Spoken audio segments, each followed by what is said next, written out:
এই সময় সজনে ডাঁটা সব জায়গাতে অনেক বেশি পরিমাণে পাওয়া যায়।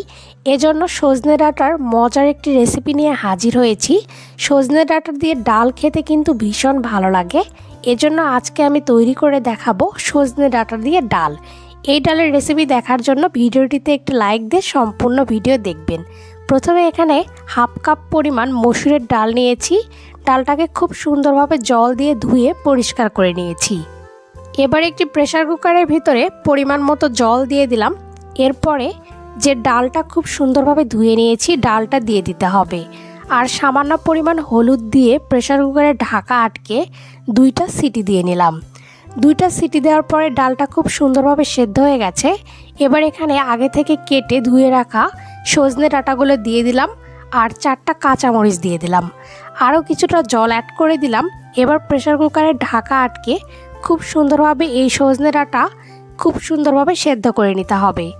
ডালটা ভালোভাবে সেদ্ধ হয়ে গেছে, এজন্য সজনে ডাঁটা সেদ্ধ করার জন্য 1টা সিটি দিয়ে নিলেই হয়ে যাবে।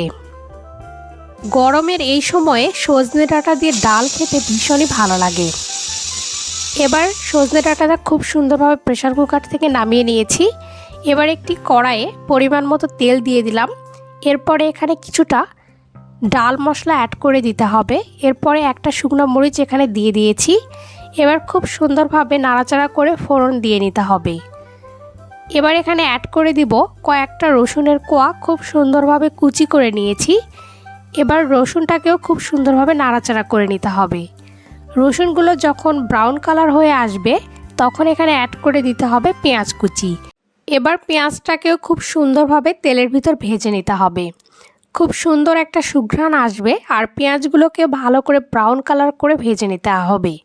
পেঁয়াজগুলো খুব ভালোভাবে ভেজে নিয়ে এই ডালের বাগারটা দিয়ে দিতে হবে বা ডালটাকে সোমবারে দিয়ে নিতে হবে। এবার আগে থেকে যে ডাল আর সজনে ডাঁটাগুলো সেদ্ধ করে নিয়েছিলাম সেগুলো এখানে অ্যাড করে দিয়েছি। এবার খুব সুন্দরভাবে নাড়াচাড়া করে নিতে হবে। আমি এখানে কোনো লবণ ব্যবহার করিনি, এজন্য এবার এখানে পরিমাণ মতো লবণটা দিয়ে দিব। আপনারা আপনাদের টেস্ট অনুযায়ী এখানে লবণটা ব্যবহার করবেন।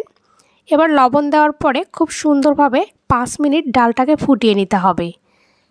গ্যাসের ফ্লেমটাকে মিডিয়াম ফ্লেমে রেখে 5 মিনিট ডালটাকে ভালো করে রান্না করে নেব। এরপরে এটা পরিবেশনের জন্য একদম রেডি হয়ে যাবে। আমি ডালটা গ্যাসের ফ্লেম থেকে নামিয়ে নিয়েছি। আমি ডালটা ঘন রেখেছি, আপনারা চাইলে এর থেকে পাতলাও রাখতে পারবেন। সজনে ডাঁটা দিয়ে এই ডাল একদম রেডি হয়ে গেছে, এটা পরিবেশনের জন্য রেডি। তো ভিডিওটি আপনাদের কাছে কেমন লাগলো তা অবশ্যই আমাকে জানাবেন।